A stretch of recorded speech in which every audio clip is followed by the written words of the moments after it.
What's happening, everybody? It's your boy Bounty Tank, aka Mr. Kick Dough. Don't play with the church's money. Y'all better watch this with Hip Hop United. What's up, everyone? I hope all is well. It's Deuce Tuck from Hip Hop United, and today I have a great guest with me. I have the one and only Bounty Tank. Yes, sir, man. Thank you for having me. Thank you for having me, man. Yes, sir, man. How you doing today? I'm feeling good. I'm hot. It's super hot out here in Atlanta, man. I don't know how y'all do it, man. Yeah. This is what you call the dirty South for a reason. Oh, man, I see, man. It's intense out here, man. But I love the vibes. Wait till it gets to August, man. It get hotter? Hotter. You know what's crazy? I see people walking around with hoodies on and jackets. I don't get it, man. You gotta understand, it's the normal. When a lot of things happen, especially when the weather can quote unquote be bipolar, at night it might turn into 65. Really? And then in the morning it's gonna go back to 80, 85, 90.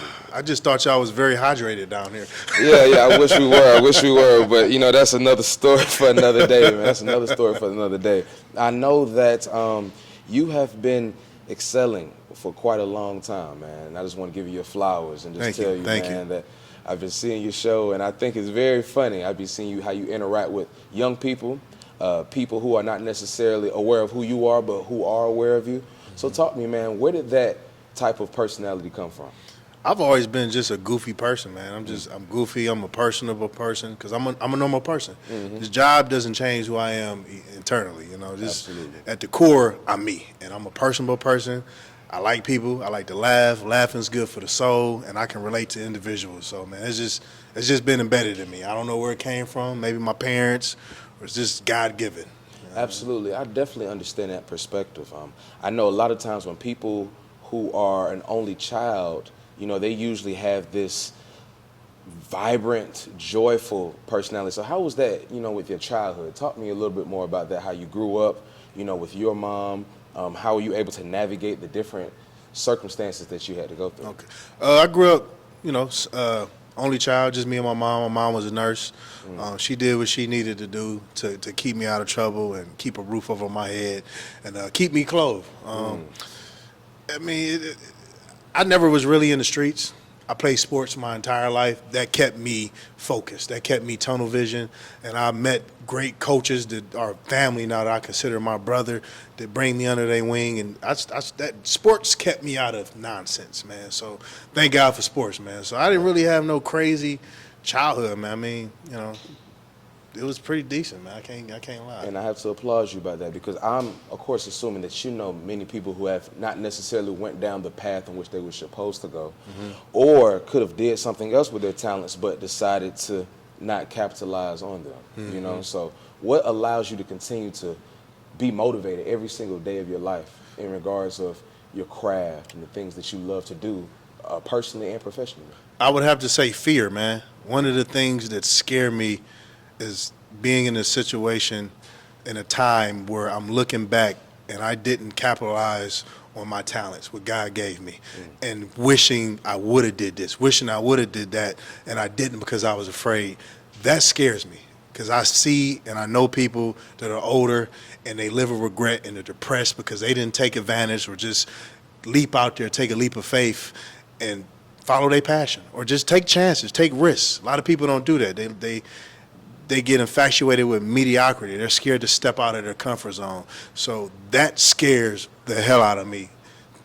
That keeps me motivated, man. So being scared or being fearful of failing is your primary focus on making sure that you excel within all your endeavors. I'm not gonna say fear of failing. I'm not afraid to fail. I'm afraid to not try. That's what I'm afraid of. I fail all the time. That keeps you going, you learn, and then you just keep elevating.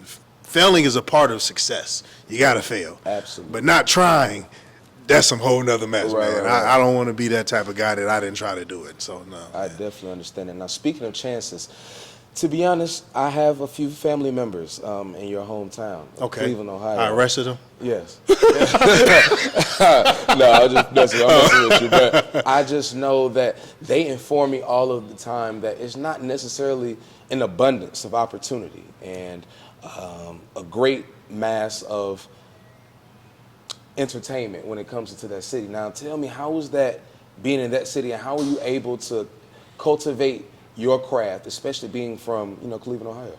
I'm not gonna say it's not opportunity, and if you got to create your own way, your own lane. Create your own way. If there's just no opportunities, then create it. Right. Just grind it out. Network with people, man. So I don't take that. That's an excuse. If something's not popping, then you make it pop. And you keep grinding it out until it happens. I started with a flip phone. I kept it moving. I didn't care what people thought, and I just kept moving and moving, creating motion, and people start buying in what I'm putting out, man. So no, you got to create it. You got to create it. You know what I mean? That's it. That's definitely true. Now, what is a motivational factor or something that you can help tell somebody who's 17, 18 years old in regards of not necessarily the basic, just keep going, but a key piece of advice that will allow them to cultivate their skills and the things that they want to do with their life? I'm going to say this to the youth out there. Follow your passion and disregard what anyone has to say. And that means family, because I have family that necessarily don't agree with what I do. They didn't support it. Right. You know what I mean? So understand that you're going to have people that don't support what you do, but follow your passion. If you want to be a cake baker, then be the best damn cake baker there is, man. You know what I mean? Bake them cakes, man. You know what I mean? Any way you can. That's it. Because at the end of the day, what you put in, you manifest, man. So kids, don't worry about what anybody say. If you're doing something and they say that's stupid or they don't agree with it, you're doing something right. I'd like to hear that. Now, going a little back, I know that you attended a great HBCU. It's not as good as Florida University. Wait. We whooped on y'all, too, yeah. I mean, I'm going to go up and down with that. We are the national champions in football right now. So, Oh, man, are y'all really? Yes. Oh, that's dope. 2023 beat Howard. Okay. Y'all rivals. Oh, I heard it was the real HU. You know what I'm saying? But I don't know. So talk to me about that. Like, what made you even want to go to an HBCU in the first place? Historically black college and university, for those who are not aware. Man, honestly, I just watching TV, watching the different world growing up, and just watching different television shows, and you always want to see that and experience that. You just be like, oh my God, this looks fun. So I went there for football also, and then also another major factor was they had a nursing program. Most nursing programs, you got to like apply and get them to them. You got to be accepted. Hampton automatically accepted you in the nursing program, so that was another factor of it. Yeah. So I have a nursing degree. I wanted something. I wasn't one of them athletes that went to college and just football. I knew this may not work. I need some job security. So that's why I got into it. That's another reason why I ended up there, yeah. Man, brother, I respect that because, man, I'm telling you, sometimes young people, not just even African Americans, but just throughout many different ethnicities, they're not necessarily focused on the overall picture, but they only focus in the moment. And sometimes you can get lost in the sauce with it. Sports, man, is an unpredictable job. It is. You just never know. You get injured, it's over. Absolutely. You got to have a plan B when you're playing sports, man. Absolutely. But you being in that space with so many black creators and, black minds and people who have the audacity to want to be great, and they will be. What allowed you to continue to evolve over the course of 4 years, and what was your experience like to lead you, especially to your career now? I'm going to have to say, and this sounds kind of cliche, man, I'm going to just say God, man. God paved the way for me. I really believe in my heart I'm put here for a bigger purpose, man. There's nobody that's ever done what I'm doing. There's no black man, young man doing this with a badge. I represent a lot, and I've been put here to touch some people and change lives, man. So I feel like it's my destiny. That's why I've been put here. I just got to stay on that path that He's directed on me, and stay focused, man. It's been a hell of a ride. I'll tell you that.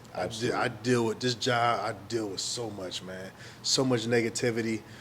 You got to constantly put yourself in a situation where you have positive coping mechanism. You know what I mean? Absolutely. Because you're always around negativity, man. So it's rough sometimes. It does. It gets rough, man. That's real. So I need you to tell me 2 stories. One about your favorite football memory, and one about your favorite HBCU experience.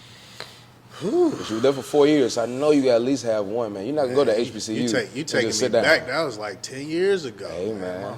All right, so look, if any of my Hampton people was watching right now, I was that guy that threw them parties. Okay. I had this little blue house right outside of campus, man. It probably could fit 25 people in there, but we used to have about 50 to 100 people in there, man. Wow.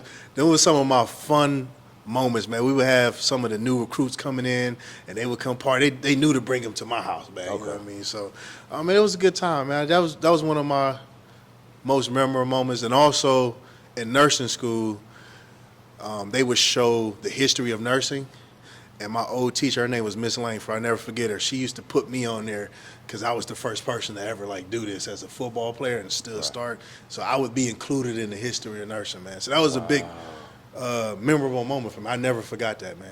I wonder if they still doing it now. I have to go to the nursing program. You got to pay them a visit, Yeah, man. I'm going to have to pop up on Show there. them boys it's still right. Yeah, man. Check some pulses and revive some souls. That's solid. You know, I'm a member of Omega Psi Phi, so I definitely know how people get down when it comes to the parties, That's dope, man. So I understand that you, in 2011, wanted to pursue a U.S. Marshal career. Am I correct? Yeah. What made you want to do that? You know what I'm saying? Please tell me. Man, so doing nursing, there was a situation that happened that I realized I don't want to do it no more. Okay. I'm going to still finish and get the degree.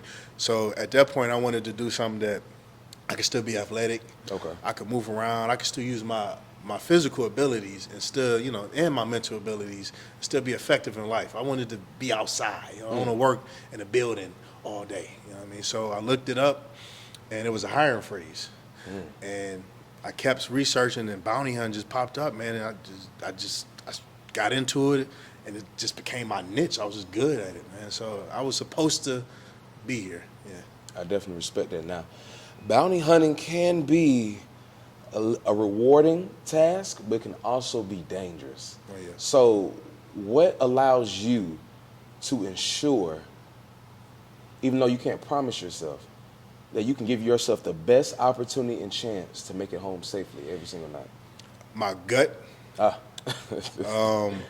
research, but really my gut, man. We've been out about to go arrest people, and something in my stomach just don't feel right, and I'll call it off. Wow. And I swear there's been multiple times where it was one situation, we went to this house and something just went right.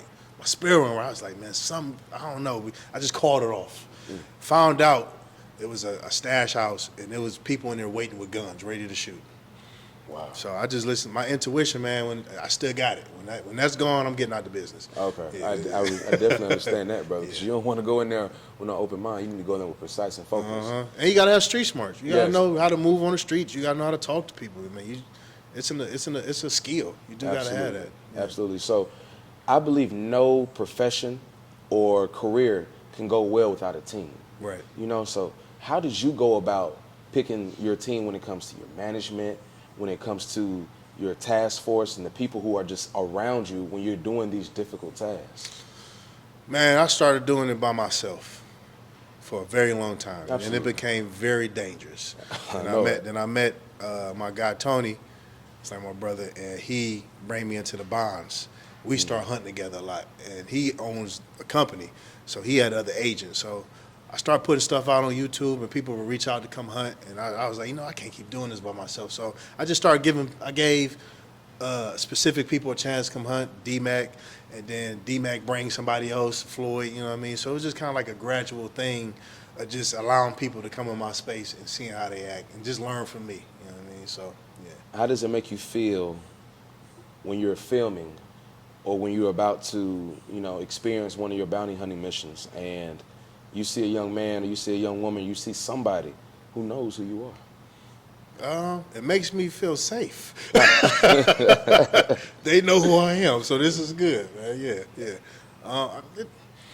I'm so used to it now, man. I mean, a lot of times when we hunt, most of the people do know who we are. You know what I mean? That makes it a more safe place, though, versus we just come to somebody's house. They know how we roll. They know we ain't about no violence, but they know we about business. So it actually helps my job.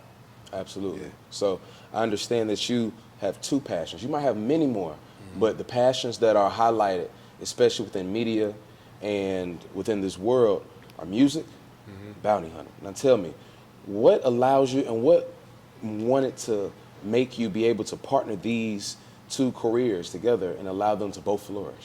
And I always wanted to do music, man, but it's like doing what I do and wearing a badge, that makes it hard. Yeah, absolutely. Especially coming to street perspective. They Yeah, like, man, absolutely. That's what I was what thinking. the hell is he doing? He Right. right. So initially, they was like, man, this dude rapping, man, Yeah. come on, man. But it's like I put music in my show.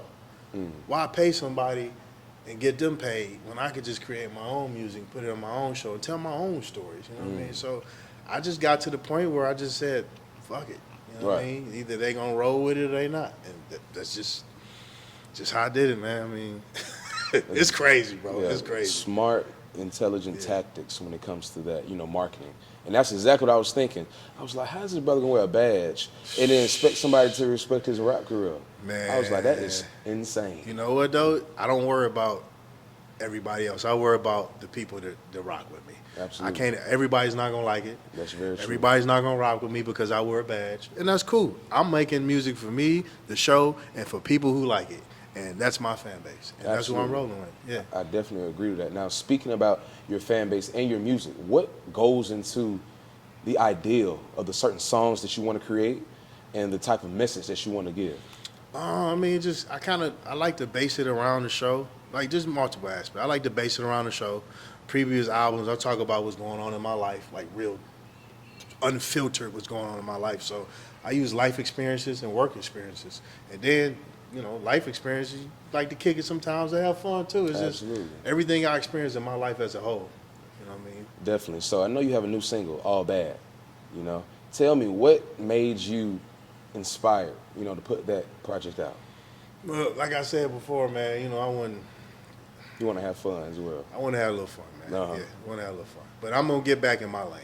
I feel like that wasn't too much of my lane, so I'm getting back in my lane. I had some fun. It didn't sit right with me, but this next one, we turning it up, man. Absolutely. Now, you said that a couple times. You said it didn't sit right with you. When you think about the way you want to portray, certain ideas or certain messages or even what's on your mind, what allows you to be like, you know what, I'm going to do this, or you know what, I'm going to do that. And that kind of ties within the next question is, do you ever necessarily think of choices you make as regretful, or you say, I made it, I have to move on from it, and I'm going to learn from it? Everything's a learning experience, so I don't take anything like I regret it. No, I don't regret it. It's a learning experience, and I try to base everything I do on morals. And if it doesn't sit right in my spirit, if God puts something on my heart, I'm not gonna roll with it no more. Every time I don't listen, if my spirit ain't right, it goes bad. So I respect that. Yeah, if it puts on my heart, I'm not feeling it. My spirit ain't right on it. I'm gonna learn from it. I'm gonna keep it moving. I'm not gonna do that no more, man. Definitely. So, tell me, what allowed you and what inspired you to give your name, or did someone else provide you with the name Bounty Tank? I was always called Tank from playing football. Okay. So I got in the bounty and I just figured just put it together. Just go to Bounty Tank. Okay. See, it was nothing special. Okay, that collaboration. Yeah. That's definitely understood. Now, I understand that you have been acknowledged by some legends in the game. Dr. Dre, my dog, Snoop, D-O-double-G. Now tell me, how does that make you feel when you are highlighted on their platforms or, recognized by them in person? Tell me, how does that necessarily make you feel, and what does that do for your confidence when it comes to your charisma and your career? It's humble and it's motivational, man. When I met Dre, we was in California, man, and he knew the show, he knew who I was. I felt good. It motivated me. I got to get back to work. You know what I mean? Because sometimes when you grinding and putting content out, you might not receive the recognition that you feel like you should. You know what I mean? So it was good to know somebody of that caliber and that status watching it. You know what I mean? That's just the tip of them. There's a lot of people. Right. You know what I mean, I was DMing DJ Drama. He watching the show. They on tour. Him and Jeezy, they watching the show. You know what I mean? So it was. It's a motivating thing, man. It's very motivating. T.I. watched the show. You know what I mean? Like I love it, man. It motivates me to keep going. I'm doing something right where they are watching this and they're entertained and they can't get off of it. So lets me know I'm doing something right and keep going no matter what. Absolutely. Now tell me, what is the ultimate goal when it comes to your platform, when it comes to your music as well as your show? I want this show to be in every household. I want this to be a household name. I want kids, when they see a black man with a badge, they're not intimidated, they're not mad, they look at it and they get motivated, you know what I mean? So I want this to be a household, like the Fresh Prince of Martin, everybody knows, it's embedded in them. Kids grow up off these shows, you know what I mean? They inspire them, you know what I mean? Like the Cosby Show, you know, stuff like that. You watch the Cosby Show, man, these black people doing good, you got a black doctor, you know what I mean? So I want to be that inspiration, that motivation in every household, you know what I mean? Whether it's white, black, Yeah, it don't matter. it don't matter, man. Yeah. I love that. So going back to your music, I see you're representing the new single you either put out or you're going to put out, Mr. Kickdoor. Now tell me, what is the backstory about that, especially the title name? Now, Mr. Kickdoor, it's the theme song. It's what you getting. I'm talking about, I want my money. I'm kicking in the dough. I'm talking about work and life experience, man. It's fun, and it's a bop, man. It's a bop. It go, man. Yeah, okay. Yeah. It's a jam, man. It's a jam. You might want to go kick somebody doing Okay, I hope it's the bop of the summer. I'm telling, look, you're gonna listen to him, but like, you know what? Somebody owe me some money. I'm gonna go ahead and go get my coin back. Yeah, you're gonna be standing on business, man. 1-2 on all 10. I feel it, man. So I know that's the name of the single, but I know the name of the album is Kickdoor University. Yeah. Now tell me, is the whole album based off of standing on business? Or is it correlating towards many different topics and subjects? It's standing on business. It's also just, you know, Kickdoor University don't just stand for kicking doors. It stands for kicking down doors for opportunities that people, you know, put in front of you. I'm doing things that people don't want me to do. I shouldn't be doing, you know, per society. You know what I mean? So it's about just having fun, do what you want. So it's those vibes, it's fun vibes, it's all type of vibes. You know what I mean? So. Yeah, it's not just one kickdoor. Now we having fun, we kicking doors, we partying. It's a university. You know what they do on universities? I do it. They kick it, man. They kick it, man. We kick it. We have a good we kick time. those and kick it. Come on now, you better believe it, man. Man, so I have a two-part question now. What is next for Mr. Bounty Tank himself? I mean, we gonna keep this train going, man, and hopefully we gonna branch off, and you know, I want this show to be big, man. I want Netflix to come try to get this. You know what I mean? I'm trying to ramp this up with somebody coming. They say we need this. You know what I mean? So, you know, I want to branch off into Hollywood. I want to do some movies. You know what I mean? I got other stuff I got going on. I got video game coming out. Look out for that, yeah. Okay. Kickdoor video game. Kickdoor video game. I mean, I'm just trying to build the brand up to the biggest possible height that it can go, man. You know what I mean? Yeah. And where can everyone else find you when it comes to your socials? And one piece of advice that you can give anybody listening to you today when it comes to their content or their career fields? One, you can find me on any social media platform. Easy. Bounty Tank. YouTube, Bounty Tank. Facebook, Bounty Tank. Instagram, Bounty Tank. Anything, Bounty Tank. One word of advice, piece of advice I would give people, just doing social media, stay consistent. You must stay consistent and always try to reinvent yourself, man. You know what I mean? Everybody reaches that plateau where you've been doing the same thing and stuff you just get stuck. Always try to recreate yourself and get new ideas and stay consistent, man. And don't be afraid to take risks. Do Sucker with Hip Hop United with the one and only Bounty Tank. Yes, sir. Appreciate you, brother. Thank you, man. Thank you. Yes, love and respect.